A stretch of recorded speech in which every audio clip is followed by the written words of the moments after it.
Hello, ladies and gentlemen.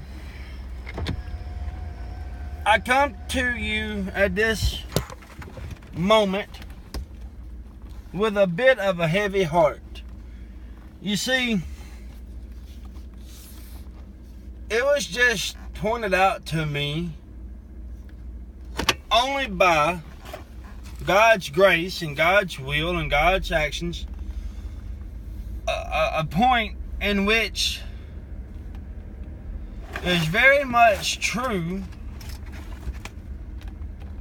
yet oftentimes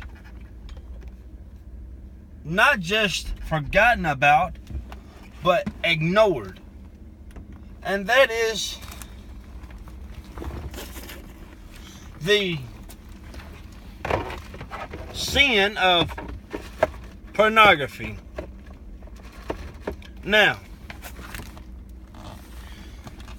many will tell you that pornography is this, it's that, it's yada yada yada, it's not a sin, it's not bad, it's this or it's that. Let me tell you something.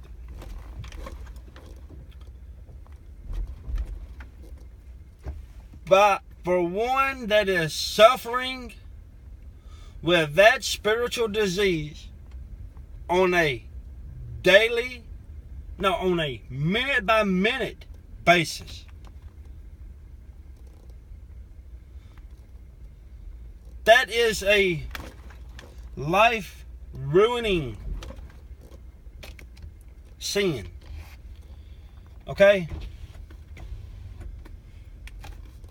Many men get addicted to pornography at a young age.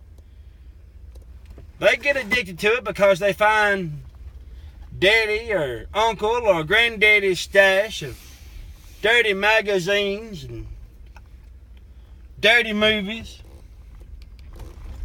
Or at least that's how it was way back in the day when I got addicted to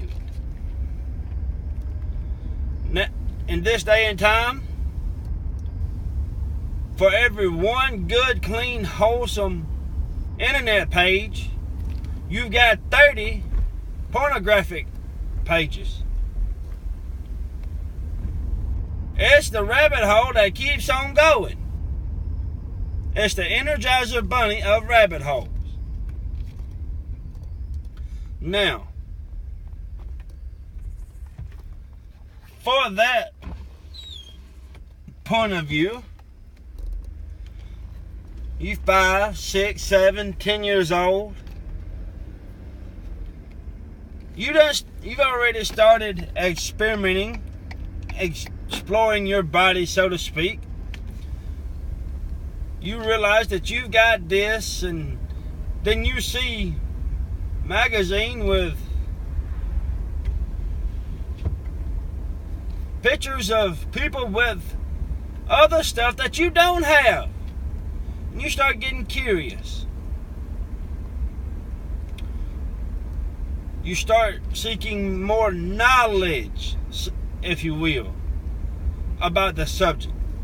Meanwhile, you're diving deeper and deeper and deeper into the addiction of pornography, to the point where you must have it multiple times a day. And no matter how hard you try to quit, no matter how hard you try to abstain from it, you find yourself fighting a losing battle. I do. I am no longer ashamed to admit that I suffer from the spiritual disease of porn addict.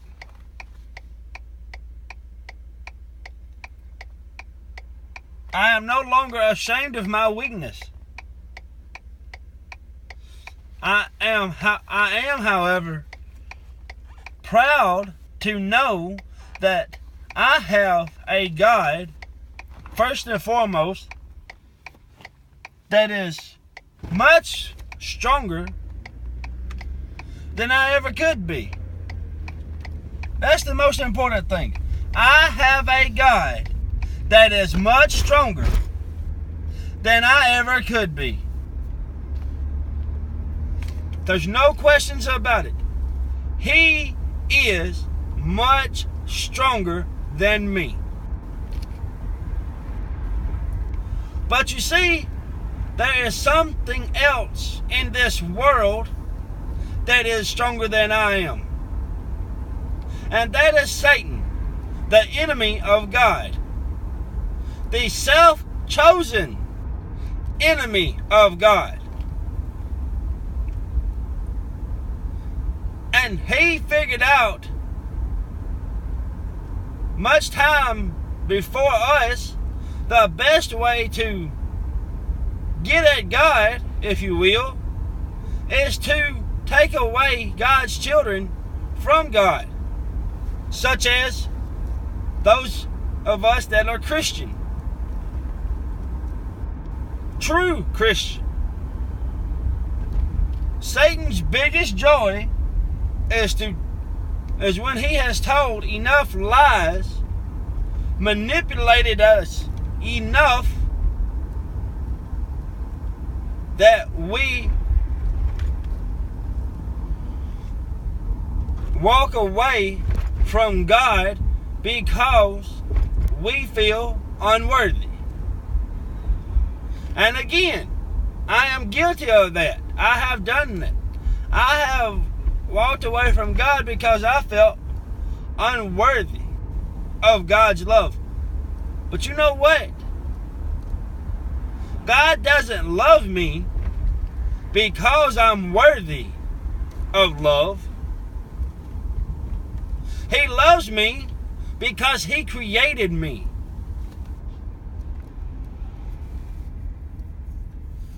Now, since I have somebody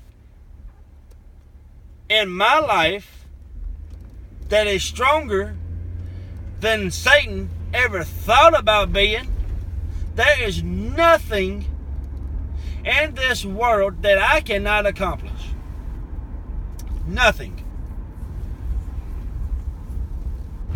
However, in order for me to accomplish anything in my life, not just a little bit, anything in my life, I have to completely and wholeheartedly trust and believe in God.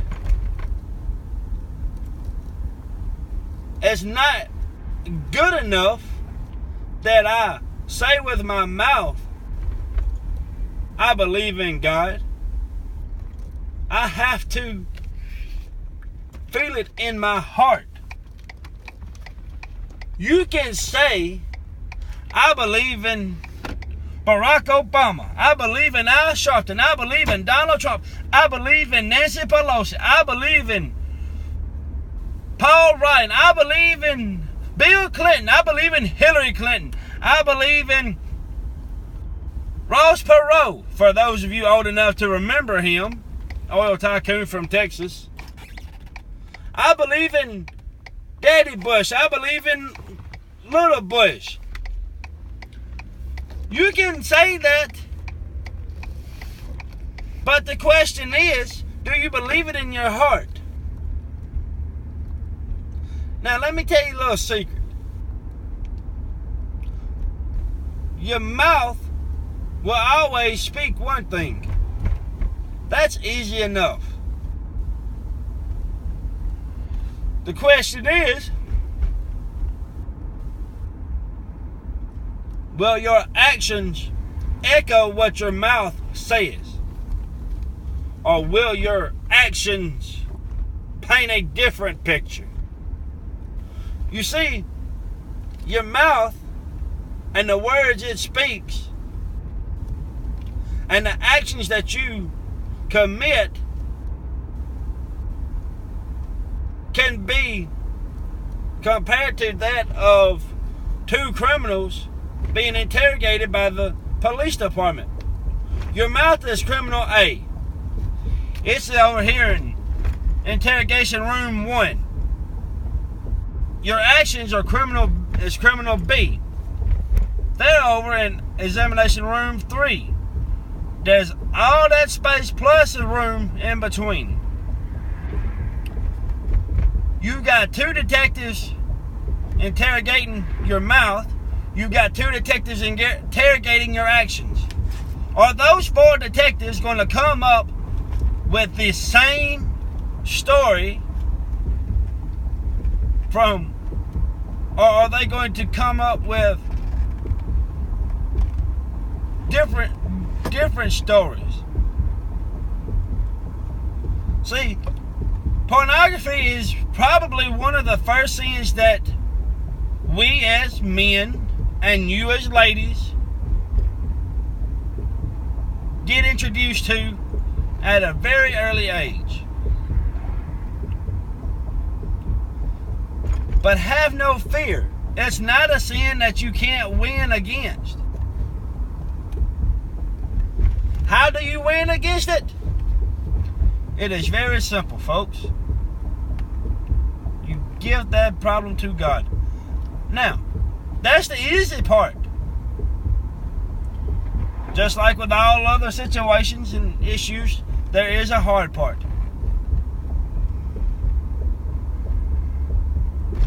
The hard part is leaving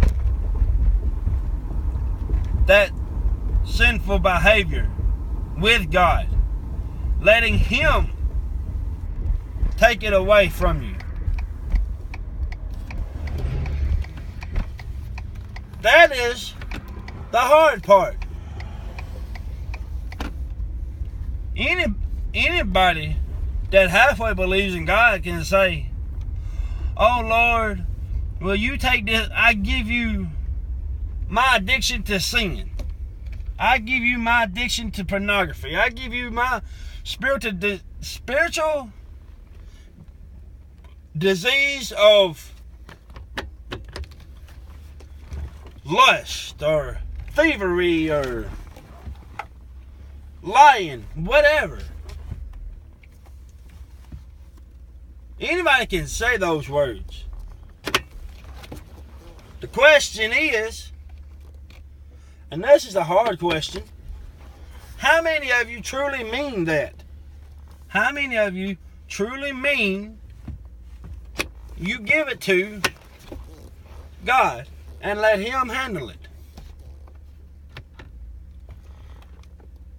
I would say more often than not, everyone means well, but they don't have the discipline that it takes to follow through with it. You see, people,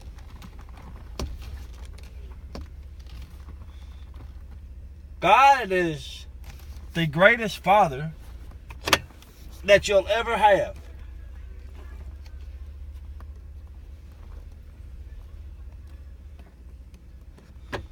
There is no Father greater than God.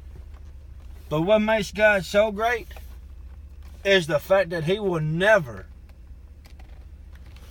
force anything on you. He will never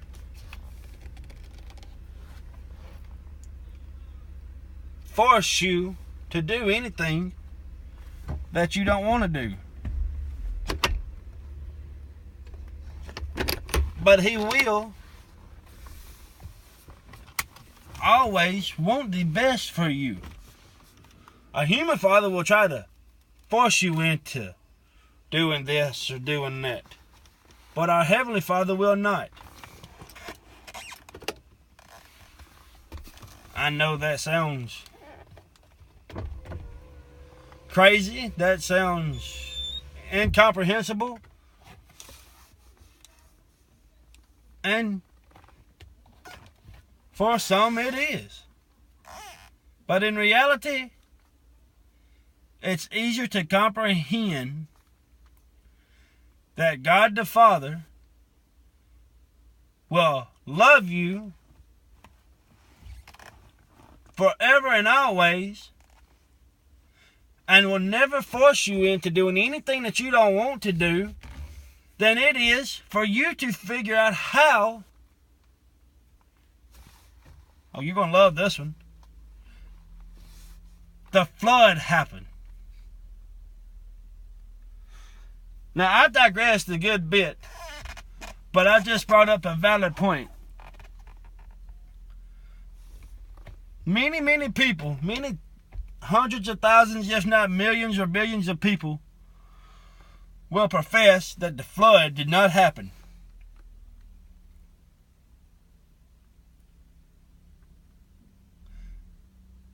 They are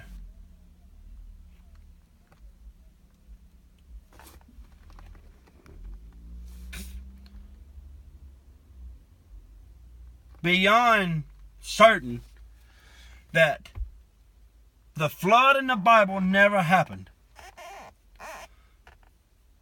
That's just one of the many ways that old Satan uses to manipulate us into disbelieving in God. But he gets his foot in the threshold when we men and women are very young.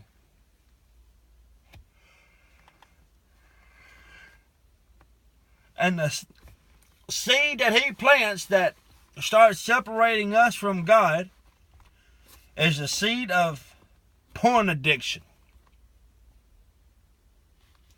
Now, at 5, 6, 7 years old, you're not going to notice what a dirty magazine, a dirty movie, or a dirty internet page does to your little human body. But as you get older, about 2 or 3 years, you start to notice different things happen. Now, I'm not going to get into the explicit details of what happens once you're hooked into the pornographic images. But anybody that is hooked on it, you'll understand. And you'll figure it out.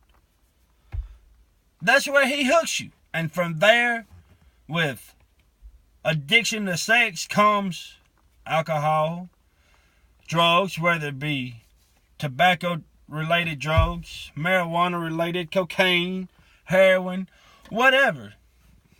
And it's a downward spiral. It's like going to the edge of a cliff and then all of a sudden you just fall over. And it's a rough and bumpy and treacherous fall or roll down the hill.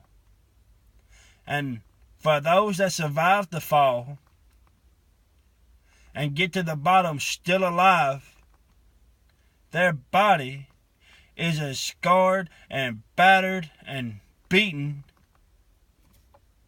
as an old dish rag. 30 years old, they look like they've lived to be 50. That's not the life that God intended us to have, folks. Now, keep in mind that Satan does tempt us. But just like God, he never forces us to do anything. He does not force your eyes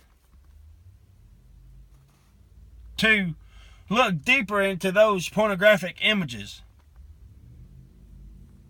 He does not force your mind to dig deeper into those images. He doesn't do that. However, He provides the temptation, if you will. He dangles the carrot, and we as weak, simple-minded humans grab a hold and eat the carrot. Most times, we don't stop at one carrot. We'll go through the carrot patch like a bat out of Hades, eating till we become sick in our stomach, and we'll stop, and we'll get well, or the sickness will pass, and we'll go back to eating the carrots. Those sugar-covered, poisoned carrots. Never learning. Never realizing, rather, what's causing us to be sick. Always missing the point that it's not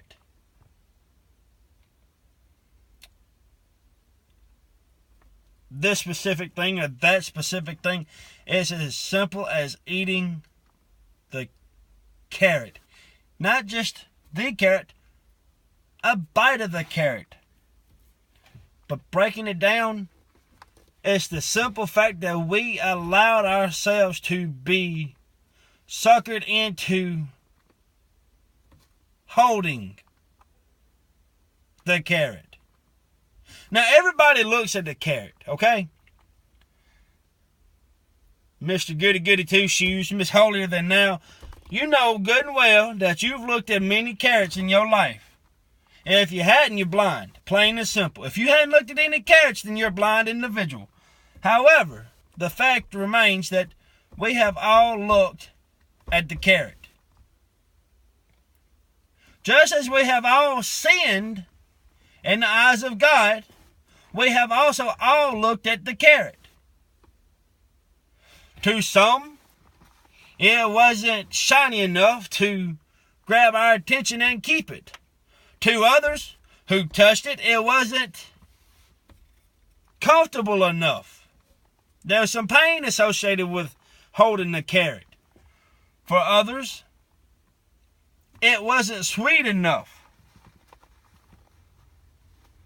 Yet still, there are those that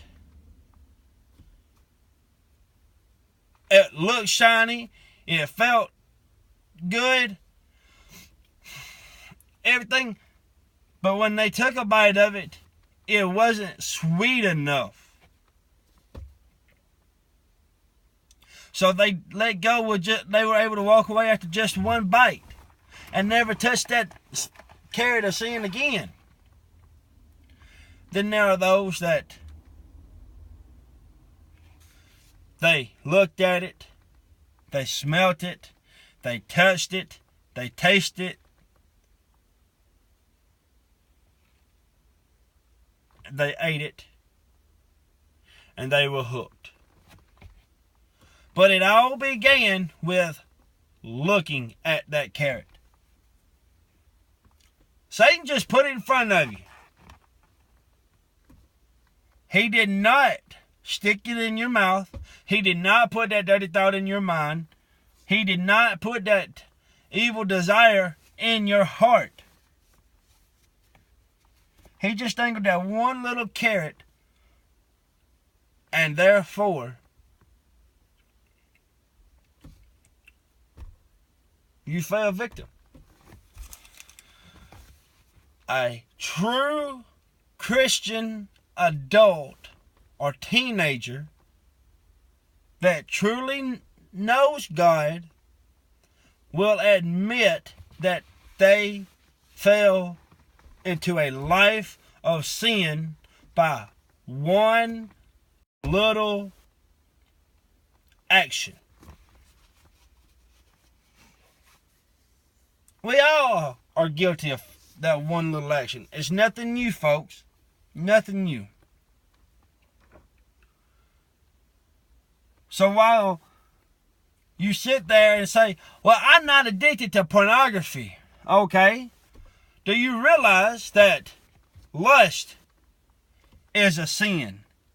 Vanity is a sin. Greed is a sin. In fact, greed and laziness are two of the 7 deadliest sins. Pride is a sin. Matter of fact, that's another one of the 7 deadly sins. As is vanity. So, no matter what sin you're not guilty of, don't ever forget that you're still guilty of sin nonetheless. Because sin affects us all. Every one of us are guilty of sin. And sin gets started in each of our lives with pornographic images, whether it be printed in a magazine, on a videotape, or nowadays on a DVD or Blu-ray, on the internet, and let's not forget the most modern form of television, on a Fire Stick. No matter where you get your porn from, it is all the one thing that led you to all the other sins. Because people tell the truth, they will all admit that it was porn that led them to tasting alcohol. It was porn that led them to tasting tobacco. It was porn that led them to tasting marijuana or cocaine or whatnot. Porn started it. Porn was the carrot dangled in front of you by the devil that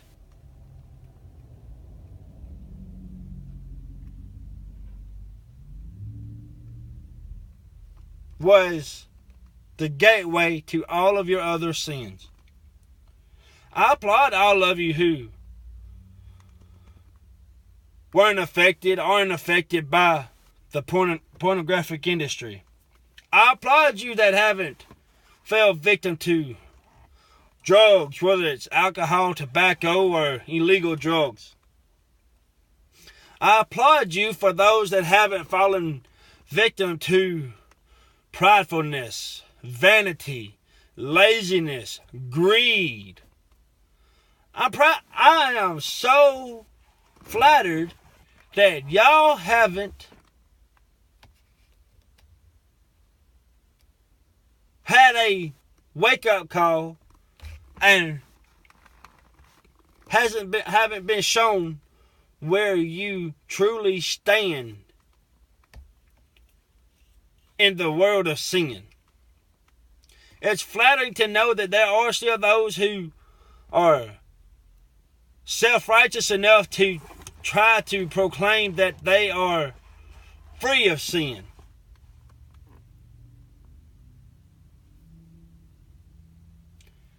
It's a beautiful thing to see a big old self-righteous person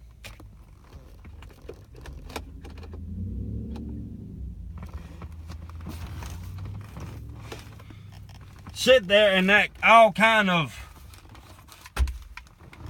holier than thou, and then all of a sudden to see God speak to them in a gentle way and say, daughter, son, come here. Let me talk to you for a minute. Let me explain a little something to you.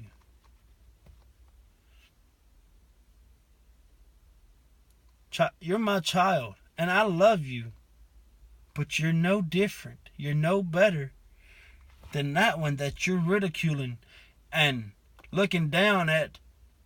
You too are a sinner. You too have sinned. You too are the reason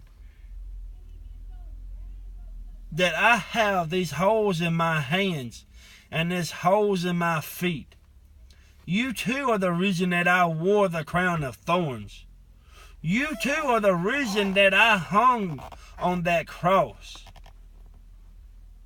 Not just them, but you as well. It is your sin that put me on the cross. And to see them accept the truth, to really accept the truth for the very first time, and to see years and years and years of pain stream down their face, for to hear them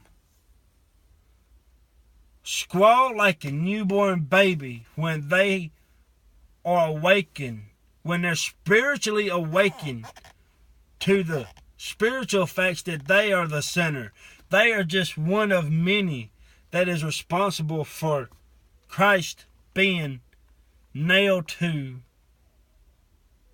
a torturous cross.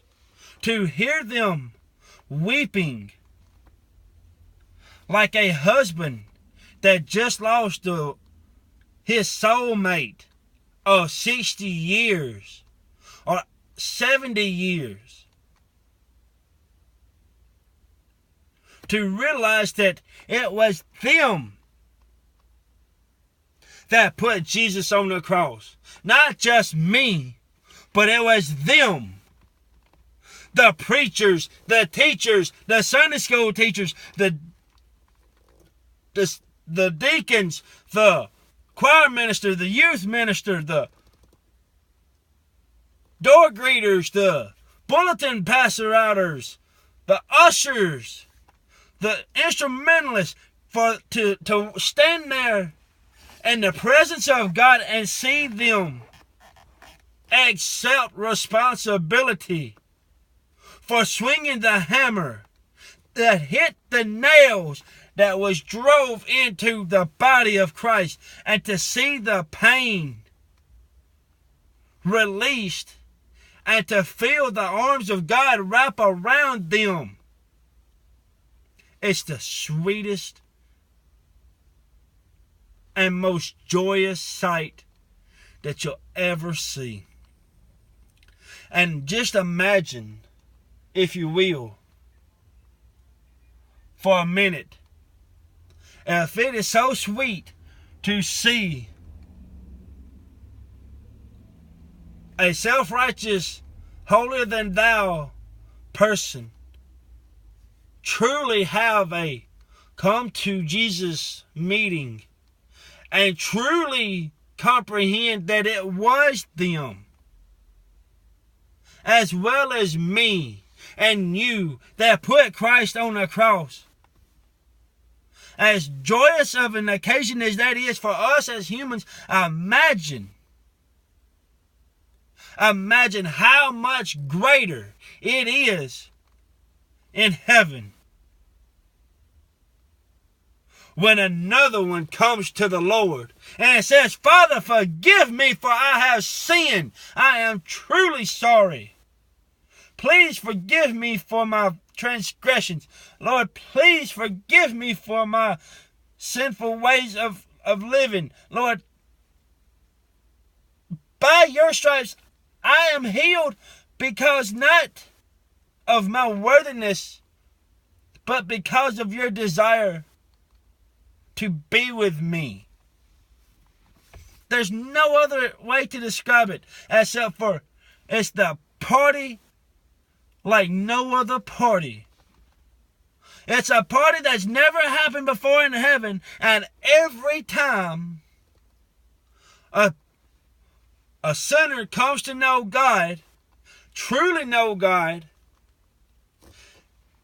there's a party thrown unlike any party that's ever been before. Imagine a God that can throw 10 quadrillion parties, and not a single one of them is the same. Not a single one of them is equivalent to or lower than the previous one. But yet they're all unlike a party that's ever been. It's unimaginable. But the foundation of that wall that gets built, that separates us from God, starts before you're in the 3rd grade, folks. It starts with a magazine. It starts with a movie. It starts with an internet site. It starts with the simplest of items that was taken over by the devil and used for evil. It starts with pornography, folks. More often than not, if you go back and you talk to these people, they will tell you that pornography is the first time they remember sinning. But they didn't realize that it was wrong. Now, I said all that to say this. I was reminded just a short time ago, through some research of my own and a few more pieces of knowledge bestowed upon me, that Hugh Hefner, many will say the greatest man ever lived, was the founder of the dirty magazines. He was the one who, with a grand total of $1,600 in 1953,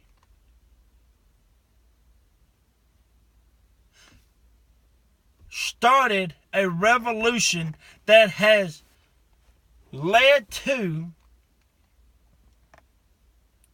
and played a major factor in the deterioration of this nation. $1,600 and one young, impressionable, naive young lady to whom it's no secret of her name. They started a dirty revolution that has only gotten worse. So many thousands upon thousands of people, if not millions, regale Hugh Hefner as an American icon of genius status.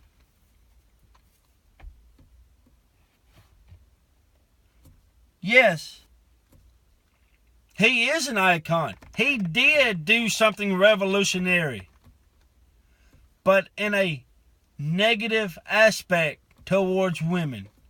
From Playboy magazine came Hustler, Penthouse, whatever other magazines, Playgirl, all these other magazines that has ruined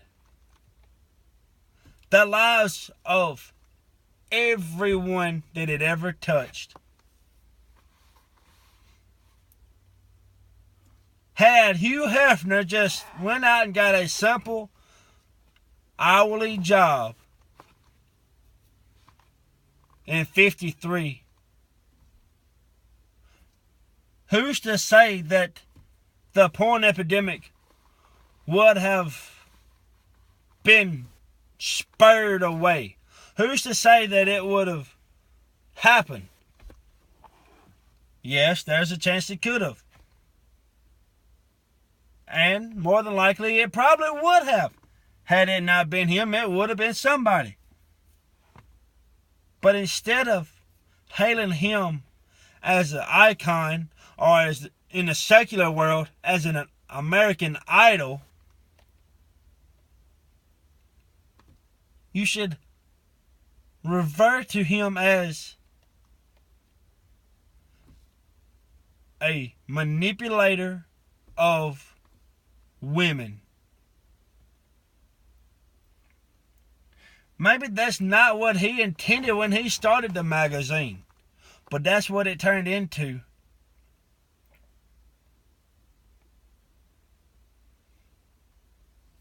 That is I'm at a loss for words on how to describe that. But for us, as Americans, to look at Hugh Hefner, the creator of the Playboy magazine, and hold him in such high esteem as we do for creating a dirty magazine, what does that say about us?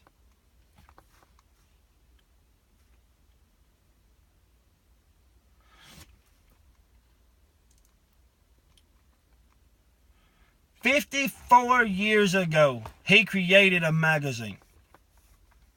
Over half a century. Just imagine. That is 12 magazines minimum per year. That's 120 a decade. That's 600 plus magazines that he's created objectifying women.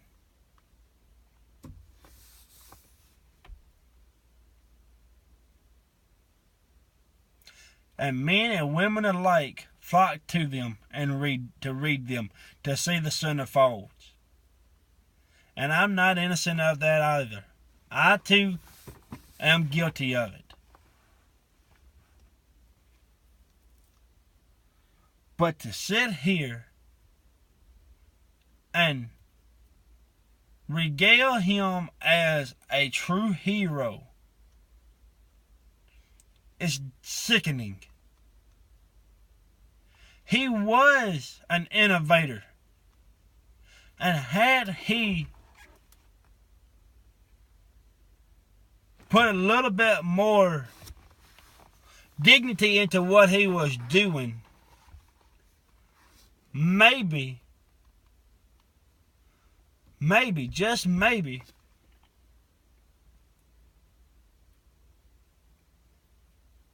he might have been richer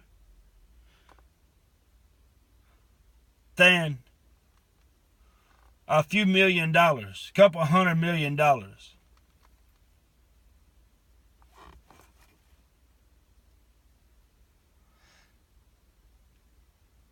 He sold the Playboy Mansion a few years back for $100 million.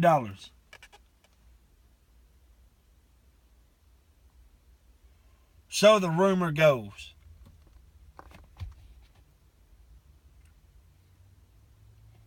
A mansion designed to objectify women in a negative way. Let me tell you something, folks. I have the most beautiful wife in the world.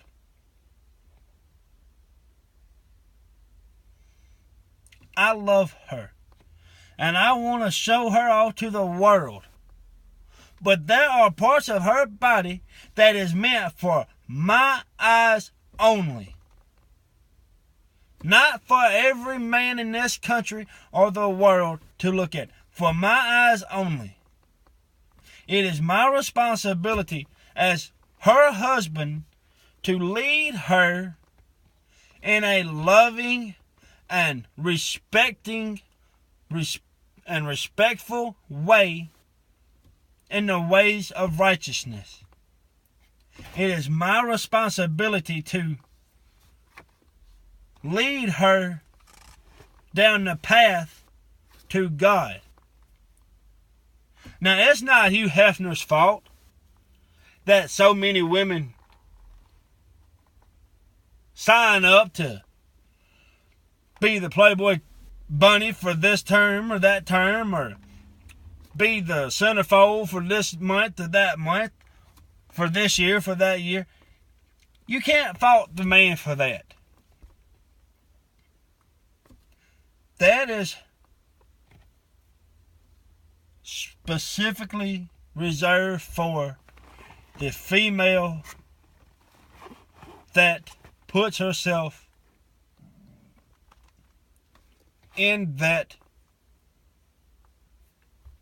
position. The female that puts herself in that position is the one to be held responsible. Could he be held responsible for dangling the carrot? Yes. But keep in mind, he dangled it. He did not force them to look at it, sniff it, touch it, hold it, taste it, bite it. He did not do that. So to sit here and want to accuse him of being the sole responsible party is wrong. But to leave him absent of any responsibility of this pandemic is just as wrong.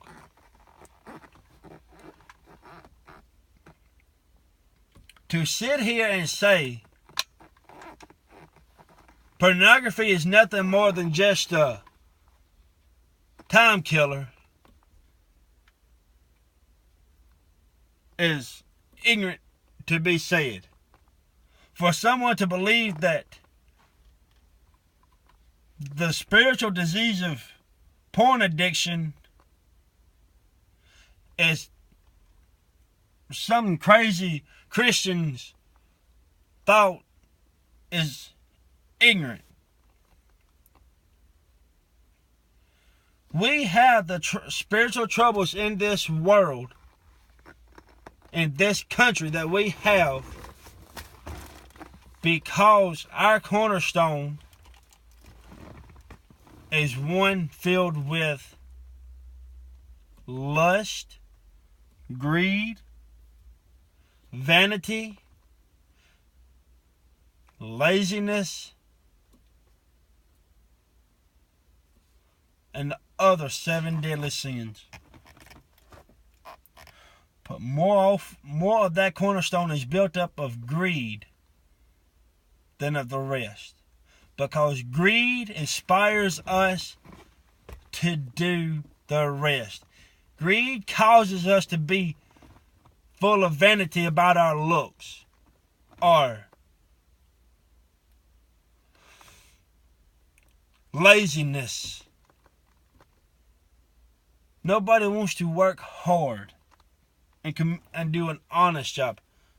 They all want a easy, exponentially amount a job. And it is so sad. It is so sad.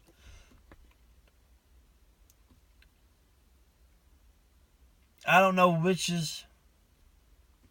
part's the saddest. Watching a country in which the land I love and the people that I'm concerned about fall apart, or watch those same people fall victim to the temptations of Satan. I don't know which one's the saddest.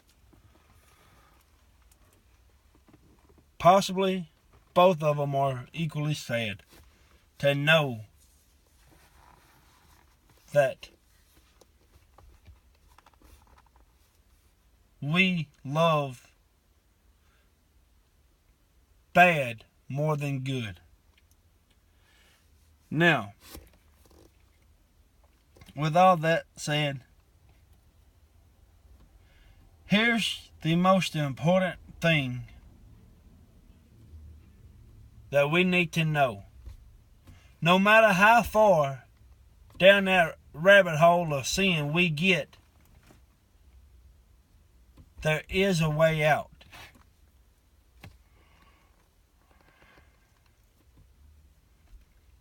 There will always be a way out. As long as we are alive, there is a way out of that rabbit hole of sin. You have to stop what you're doing. Truly and humbly and sincerely ask God to forgive you and rescue you of your sins, your sinful ways, your sinful thoughts.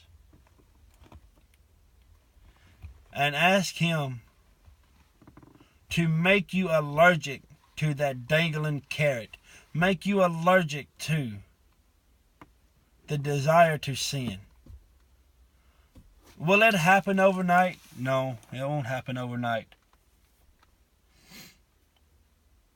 But it will take place. You just got to ask. But probably the saddest part of all is we as a nation, we as a world will not bow before God and truly call upon His name in a mindset of asking for forgiveness for our sins. That's the saddest part. We had rather suffer than to call upon God. Folks, the end of the world is coming. You read the Bible, you'll see the signs of Jesus' return being fulfilled. There's a link on YouTube entitled 25 Signs of Jesus' Return or something to that effect. Watch it. Watch that video. Write it down. Study it. Even if you don't believe in God, even if you don't believe in the Bible, watch that video. Study the scriptures that it provides. Pay attention to what it's telling. And I promise you'll see the legitimacy and how real it's getting. Again, that is strictly a suggestion. I cannot force you to do it no more than God will force you to believe in Him and trust in Him. It's strictly a self-chosen thing, and I pray that you watch the video. I love you. I want nothing for the best for all of you. May you come to know God before it's too late. Have a wonderful day or night or morning, whatever time it is. And remember, Jesus is the only way to get to heaven, and He loves you, and He wants you to be with Him for eternity. May the Lord bless you and lead, guide, and direct you to the path of righteousness. Thank you for listening. Have a good day.